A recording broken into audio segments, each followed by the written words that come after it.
Hey guys, this is Tom from YTX Tutorials. Welcome to my new channel. This is a sub-project of mine where I try out a few things and try to bring you the best content as possible. Let's take a look at this mind map made for the series. Now we see where we start and where the way leads us, if you're eager to take the red pill. First of all, with this series I will provide some help for you to make the right choice of software from the beginning on. I made myself a few bad choices, ended up with crappy software, and my concern is to save you that and share my experience.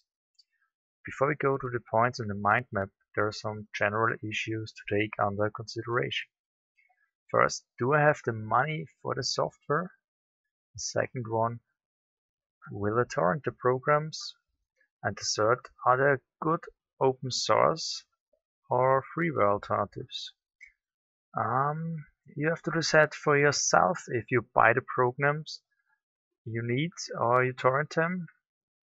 I won't give you any suggestions in this point. You should buy the programs if you like them and you think they are good. But what I can give you is an evaluation, which means a tutorial and a review of a given software. And with this information, you can see for yourself if this program is worth to be bought by yourself. And yes, there are good open source alternatives, for example GIMP. Now let's talk about the points on the mind map. Point 1. Recording software. We can record either the soundtrack or the video track or both, the sound and the video track in one track. It is from program to program different. There are different settings, and most of the programs only have the predefined settings. The best example for a recording software is Fraps. I think everybody knows what Fraps is, but is Fraps really the final solution? In my opinion, not. It is easy to use for beginners who make video content on YouTube or other platforms, but has a few big disadvantages, like the big size of the videos in the RAW format and the fact that it only produces one track with both video and sound in it. So you cannot edit afterwards if you have to or make mistakes. So what do we need to record and do we have to rework afterwards? Yeah, like I said before, we have to record the sound, the video, or we can record both in one track. And everyone has to decide for himself if he has to rework afterwards or not. It depends pretty much on the content you make and which softwares are on the market for the different applications. Yes, that's it what I will show you in point 1. Let's go to the next point. 2. Video editing software. Do I need to edit my videos? I clearly no on this point, guys. You don't have to edit your videos. If you're, let's say you're an Let's Player, then you can use, let's say Fraps, for instance. Record your content, encode it, and just upload it to YouTube. But you have no chance to rework afterwards. If you make the settings really nice, then this is just enough. But you have to play around with the settings and it can take a long time to get a really a good setup. So Pure video editing softwares are very rare on the market. Most of them are multi-tools. What do I mean with that? What I want to say is, for example, let's take I use Pinnacle Studio for editing my video tracks and soundtracks.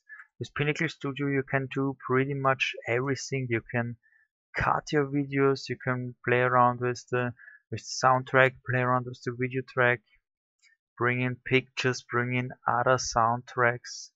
You can encode the stuff afterwards, and yeah, this is what I call multi-tool. There are not many softwares on the markets which are only for the purpose of video editing. So point 3, encoding software. Is there a difference between the software on the market? Yes, guys, there is a big difference. I will show you that. Let's say most of the people use the encoding from the video editing software, like I said. In my beginning days of video producing, I also used the encoding feature of Pinnacle Studio, but now I know it's not the final solution. There are better alternatives in the market, like Ripbot or other tools. I will show you that. And also these settings are really important at the encoding softwares. There are softwares which come with nice settings. You don't have to do anything, just run the software. But there are also encoding softwares on the market which has really crappy settings. So point 4, graphic editing software. Which software is appropriate for my needs? Yeah, at this point I will show you a few softwares. What I mean with appropriate for my needs is, what do you want to produce? If it's some easy picture, maybe you can work with MS Paint. If it gets into higher difficulties, I would suggest GIMP or Photoshop, but we will see that. And point 5, multi-tool. So pretty much explained what multi-tools are. So what can you expect from this series of mine? You will get to see to every points on this mind map a row of videos. You can bring in suggestions which software I should review, and I will do it. I will do it in the form of a tutorial and a review in one. So you can use it, as I said before, for evaluation if this software is appropriate for you, if it's the right thing for you.